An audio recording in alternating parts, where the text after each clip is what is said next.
In this video, we're diving deep into what's known as the theory of mind and why it's one of the most effective ways to understand how your subconscious mind impacts your reality, how it shapes who we are, and why we are the way we are. And by the end of this video, you're going to have a solid understanding of how our subconscious minds work and will serve as a building block in understanding how healing and transformation is possible for you. So with that, let's dive straight into the video. Hi, my name is Anna Segura, and I am an energy medicine practitioner specializing in shamanic healing and hypnosis. The Theory of Mind by Dr. John Kappas is a visual representation of how your subconscious mind is developed, how it influences your thoughts and your behaviors, and as a result, your day-to-day reality, or how you automatically respond to people and/or situations in your life. Now, to start off, your mind is a powerful library, evolving from the moment that you entered this world. Now, imagine this circle as your mind. When you were born, it was like a blank slate. There's really not a lot going on in there, right? Next, imagine this to be your total mind power. It's completely empty. There's no logic, reason, or inhibitory process. Now, below this line, we have what's called a primitive mind, inherited as humans.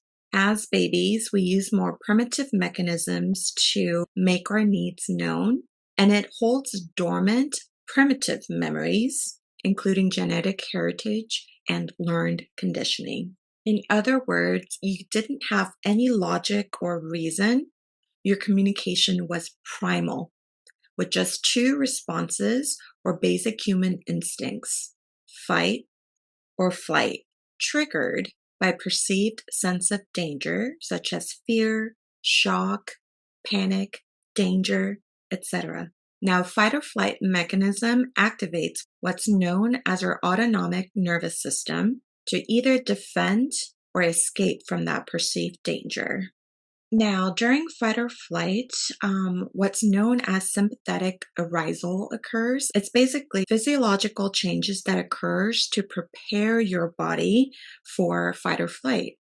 So during fight, for instance, we may tap into greater strength, and people sometimes call it superhuman strength during any type of adrenaline rush, for instance, or during flight, you may experience greater speed, agility, sensitivity toward your surroundings using your sense of smell, hearing, and/or sight. It's essentially a survival instinct for both humans and animals. All this happens until the perceived danger passes and you enter what's known as parasympathetic state or homeostasis, essentially restoring balance back into your nervous system, bringing that sense of safety back into your state of being. Now, the challenge with this for humans is that it's difficult to achieve this state without some form of conscious effort to process, heal, and release these events. And I'll dive deeper into this in my future video around shamanic healing ceremonies, but this essentially covers the basics of fight or flight mechanism. And I know there's a freeze response as well that I haven't gotten into now, but I will cover that in that other video. Now, with this in mind, it's very important to note that while you are in this fight or flight state, our subconscious mind is wide open or in a hyper suggestible state.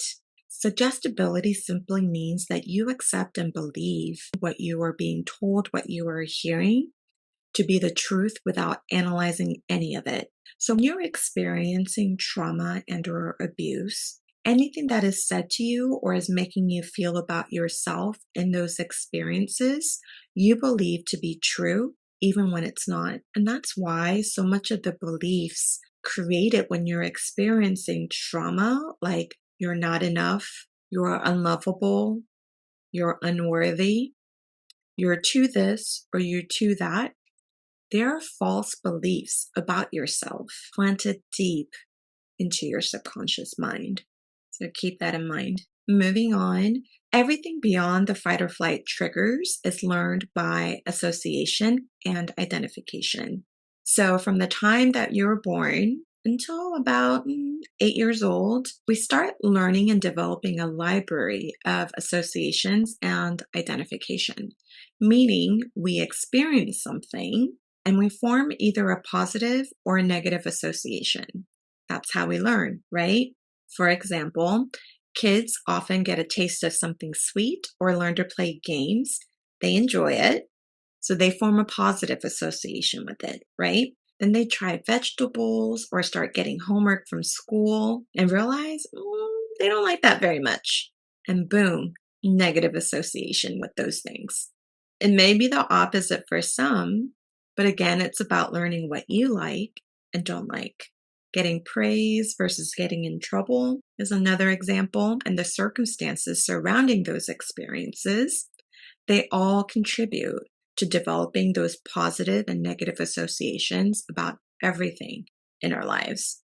And this essentially becomes our life script, becomes known to our minds. So now we call this area here knowns, all the positive and negative associations. And during this time and phase of our lives, we take in everything as very suggestible, absolute truth. We form habits and patterns of thinkings around them because we don't yet know good from bad or right from wrong, right? Just what we've experienced directly or have been taught by the authority figures in our lives. That all starts to change between the ages of 8 and 10 because we develop another part of our mind called the critical mind. The critical mind is where we develop logic and reason, where we start to think for ourselves. And that's around the age when we notice kids starting to ask, Why? Why do I have to do it that way? Why? No, but why? right? So at that point, they're no longer doing what you tell them to do. Now they're starting to think for themselves using their conscious mind. The conscious mind has logic, reason, willpower, and even desire. And that's our thinking, logical, rational part of our mind where we make decisions. So when that critical area of our minds form, we have more of a full use of our conscious mind. But here's the kicker. Conscious mind makes up only 12% of our mind power. The subconscious mind, however, all the way down there, where all of the associations are stored, that makes up the other 88% of our mind power. So what we have essentially is a situation where 12% of our mind wants to go in one particular direction, but down here, deep in the subconscious mind, the 88% of it is pulling you essentially in the opposite direction based on how it's been conditioned.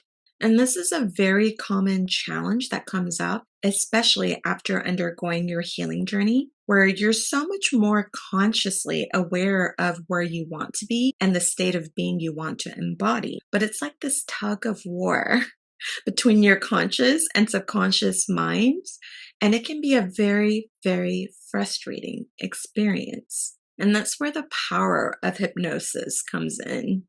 And I personally think everyone should understand the basics of hypnosis and even self-hypnosis. And I'll dive into that in a future video because I think it's so important. But for now, I'd like to invite you to go down memory lane.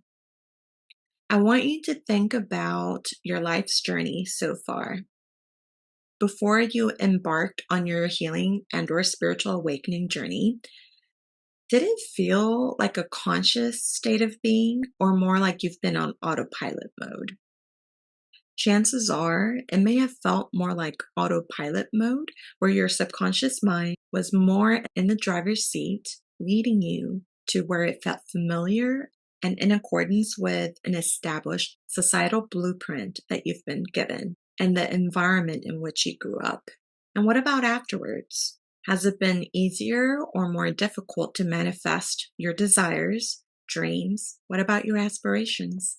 If the answer is it's been feeling more challenging, it's likely because healing essentially is soul level work, helping you to deconstruct all of the false beliefs on a conscious level and shedding all the traumas on an energetic level. So while that could positively impact some of your subconscious beliefs, it's really more about getting your conscious mind aligned and back in the driver's seat of your soul's truth and purpose.